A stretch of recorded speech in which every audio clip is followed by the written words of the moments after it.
आज की मुरली का सार है, मीठे बच्चे अपनी स्थिति साक्षी तथा हर्षित रखने के लिए हर समय स्मृति में रहे कि हर आत्मा का अपना अपना पार्ट है। बनी बनाई बन रही अब कुछ बननी नाही, चिंता ताकि कीजिए जे अनहोनी होए। इसमें बाबा हमें बता रहे हैं कि हम अपनी स्थिति को साक्षी कैसे बना सकते हैं। पहले तो प्रश्न उठता है कि साक्षी होता क्या है। साक्षी का मतलब विटनेस भी होता है। साक्षी का मतलब दृष्टा भी होता है। साक्षी का मतलब कोई घटना घट रही है और उसको आप देख रहे हैं, आप उसमें इन्वॉल्व नहीं हैं। जैसे सड़क पे जुलूस जा रहा है और आप ऊपर खड़े हुए दूसरी तीसरी मंजिल से देख रहे हैं, एक जुलूस जा रहा है। आप उस जुलूस का बिगिनिंग भी देख सकते हो क्योंकि ऊंचे खड़े हो, अंत भी देख सकते हो। लेकिन जो उस जुलूस के अंदर खड़ी हुई आत्माएं, उनको उस चीज का बोध नहीं होता, वो उसका हिस्सा है। ऐसे ही अगर हम साक्षी ऊंची अवस्था में होके बनेंगे तो हमें बड़े से बड़ी घटना एक तो छोटी दिखाई देगी और उसका आदि मध्यांत दिखाई देगा। तो बाबा कहते हैं कि बच्चे अपनी स्थिति साक्षी रखो, विटनेस की तरह रखो। आप मान लो किसी क्राइम के साक्षी हैं, आपके सामने कोई अपराध हुआ और आपने देखा अपराध होते हुए, लेकिन आप अपराध में शामिल नहीं थे, आपने उस घटना को मात्र देखा। ऐसे ही ये संसार है, ये दुनिया एक बहुत बड़ा जो नाटक चल रहा है, बहुत बड़ा थिएटर है ये। रोज नए सीन आ रहे हैं, हर क्षण नए सीन आ रहे। बाबा कहता है जो भी सीन आ रहा है उसमें फंसो मत, उस सीन के साक्षी दृष्टा बन जाओ, अलग होके देखना सीखो। अगर आप इन्वॉल्व हो जाओगे, उसमें शामिल हो जाओगे, तो फिर उसके सुख दुख आपको भी लगने शुरू हो जाएंगे, आपके ऊपर भी लेप क्षेप आना शुरू हो जाएगा। साक्षी से नहीं तो आप निर्लेप बने रहेंगे। तो अब आपको देखना है कि आपने उसमें शामिल होके, इन्वॉल्व होके दुखी होना है या साक्षी होके देखना है, उसको दृष्टा होके देखना है।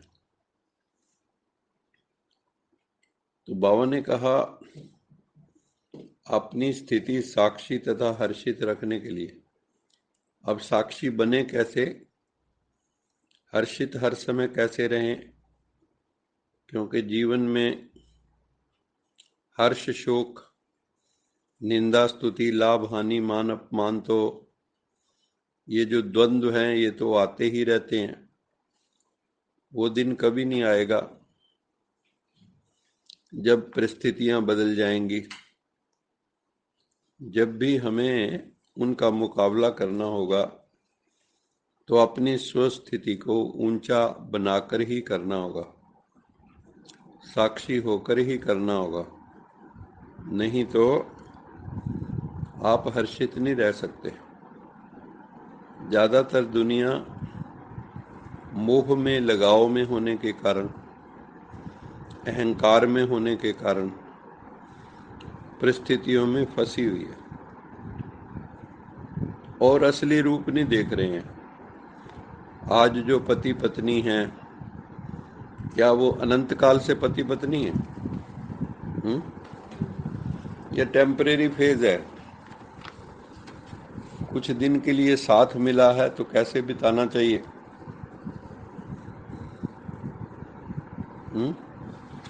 कैसे बिताना चाहिए? मान लो अभी एक दोनों में से एक चला जाए, तो आप खुशियां मनाओगे?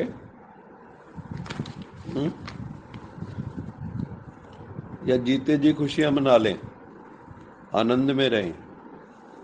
दोनों एक यात्रा के यात्री बने, दोनों एक दूसरे के सहयोगी बने, कोऑपरेशन करें एक दूसरे को, क्योंकि श्वास का भरोसा नहीं है। फिर बाद में लोगों को पश्चाताप होता है। मान लो कोई ऐसी घटना घट जाए जो आपने कभी बोली हो, वैसा हो जाए, तो आप अपने को फिर क्षमा नहीं कर पाते। मुझे क्या ज़रूरत थी ऐसे बोलने की, मुझे क्या ज़रूरत थी ऐसा कहने की। तो बाबा कहते हैं कि हर्षित भी तभी रहोगे। हर्षित का मतलब यहाँ आनंद की स्थिति है, जहाँ मान अपमान निंदा स्तुति हर्ष शोक सबसे अतीत अवस्था है, जहाँ निरंतर आनंद मौज मस्ती रहती है, जो परिस्थिति का प्रभाव नहीं होता, जहाँ कोई द्वंद्व नहीं है, द्वंद्वातीत अवस्था है। तो बाबा कहते हैं ऐसी स्थिति में रहने के लिए हर क्षण क्या याद रखो कि हर आत्मा का अपना अपना पार्ट है। Every soul is unique in this world, और सबका डिस्टिंक्ट पार्ट है, यूनिक पार्ट है। आप किसी को ये नहीं कह सकते मेरे जैसा पार्ट बजाओ, जैसा मैं सोचता हूँ वैसा करो। वो कर दे तो धन्यवाद, ना कर दे तो भी धन्यवाद, क्योंकि कोई किसी के ऊपर कंट्रोल एक्सरसाइज कर नहीं सकता। आज आप अपने बच्चों को नहीं सिखा सकते। अगर हम इतने ही शक्तिशाली हैं या ठेकेदार हैं, तो आप अपने बच्चों को अपनी बात समझा के दिखा दो। क्यों नहीं दिखा पा रहे? क्योंकि हमें बात करनी नहीं आती, हमारी बात कम्युनिकेट ही नहीं होती, उनकी रूह तक पहुंचती नहीं है, सिर्फ तर्क तक पहुंचती। उनका अपना तर्क है, आपका अपना तर्क है। आप कहते हो मेरा तर्क ठीक है, वो कहते हैं मेरा तर्क ठीक है। कौन किसको समझाए? एक होवे कमला ते समझाए वेड़ा, वेड़ा होवे कमला ते समझाए केड़ा। एक अगर मूर्ख हो तो उसको मोहल्ले वाले समझाएं भी ऐसे नहीं ऐसे कर लो, और अगर मोहल्ला ही मूर्ख हो कौन किसको समझाएगा? तो अगर हम ये याद रखते हैं, मुझे जब हम ज्ञान में आए थे तो एक बार मनोहर दादी ने पूछा था, भी अवतार भाई आपको ज्ञान का सबसे बढ़िया पॉइंट कौन सा लगा? मैंने कहा जी एक तो मुझे सबसे ज़्यादा खुशी उस वक्त हुई थी जब ये बताया कि हम कुत्ते बिल्ली नहीं बनते। ऐसे नहीं, मैं कहा भाई मेरे को बड़ा ही मज़ा आया, इतना अच्छा लगा। मैं कहे डराते रहते थे सारे कि चिड़िया बन जाएगा, चींटी बन जाएगा, मुर्गा बन जाएगा, मुर्गी बन जाएगा, है ना। अब पता लगा भी देवता थे, असुर बन गया, फिर देवता बन सकते हैं हम, हमारे में वही संभावना है। हमारा लेन देन सारा मनुष्यों से ही है, चींटियों से है क्या? जो चींटी बन जाओगे, उनके साथ क्या खाता है आपका? तोते के साथ क्या है? मुर्गे के साथ क्या है? शेर के साथ क्या नाता है आपका? तो हर आत्मा का अपना अपना पार्ट है। मैंने कहा दूसरा मुझे ये पॉइंट अच्छा लगा कि हर आत्मा का अपना अपना पार्ट है। इससे क्या होता है कि मान लो आपने किसी को कोई सुझाव दिया, कोई बात समझाई और नहीं समझता हो, चाहे आपकी संतान हो, पति पत्नी हो, और कोई रिश्ते हो, हम किसी को समझाते हैं और नहीं समझता, तो क्या समझना चाहिए? ये इसका अपना पार्ट है, मेरा अपना पार्ट है। इसका गुण कर्म स्वभाव अलग है, मेरा गुण कर्म स्वभाव अलग है। इसके गुण दोष अलग हैं, मेरे गुण दोष अलग हैं। ऐसा तो है नहीं कि हम तो दूध के धुले हुए हैं और सामने वाला जो है वो दोषी है। हम समझते क्या है उस वक्त, मैं तो बहुत कमाल का आदमी हूँ, मेरी जैसी आत्मा तो कोई है नहीं, बहुत सियाना। और सामने वाले ही ठीक नहीं है। वो एक लड़की का आता है ना उसमें कि जब मेरे भाई की शादी हुई तो मेरी ननद अच्छी नहीं थी, है ना। फिर मेरी जो है शादी हुई तो सास अच्छी नहीं थी, सारी उसने सुनाई। फिर अंत में कहती पति तो अच्छा किसी का होता ही नहीं कभी भी। उसने कोई ऐसा नहीं जिसको क्षमा किया। लेकिन दोष कहाँ है? दोष आपकी दृष्टि में है। बुरा जो देखन मैं चला, बुरा ना मिलया कोई, जो दिल खोजूं अपना, तो मुझसे बुरा ना कोई। लेकिन दुर्योधन को सारे ही लगे। वो कहता कोई अच्छा आदमी है ही नहीं दुनिया में, और जो है युधिष्ठिर कहता है सारे ही अच्छे हैं।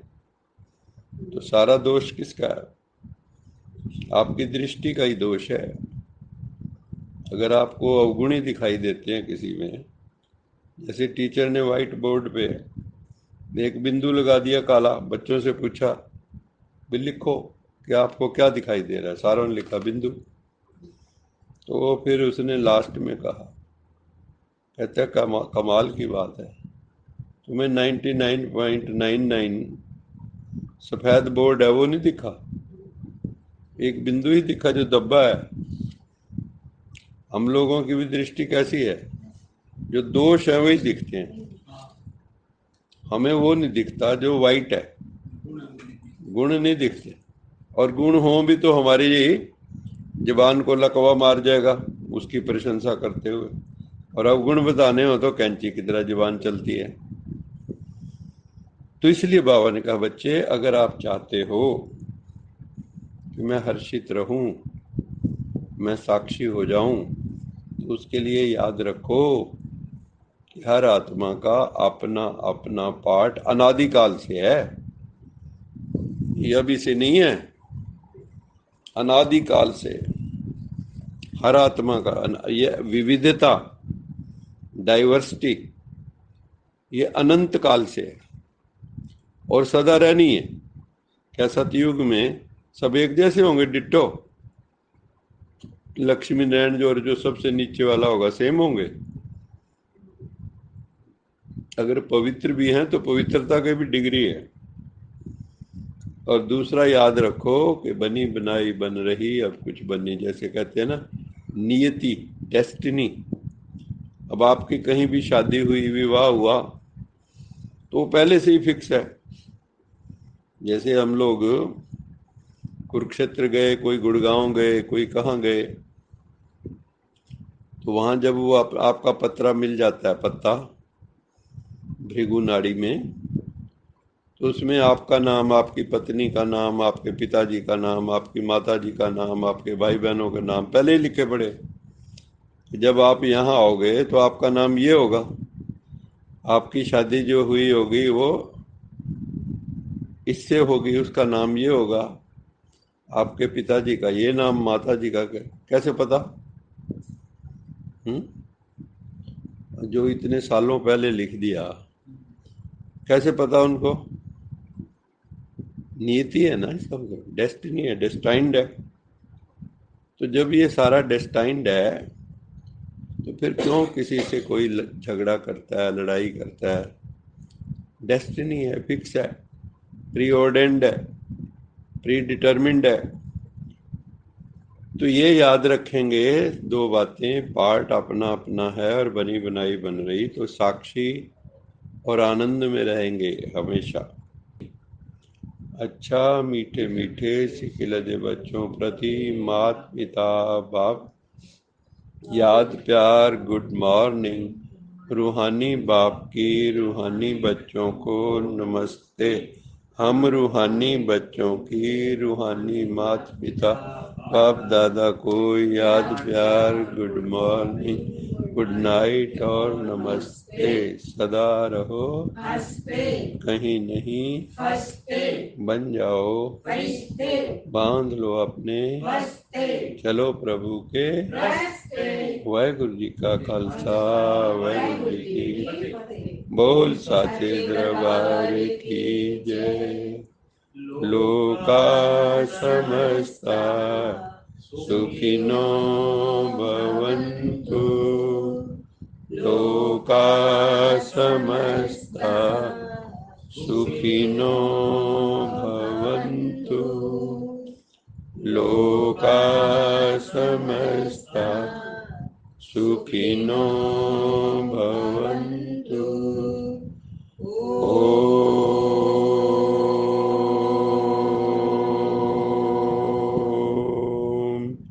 शांति शांति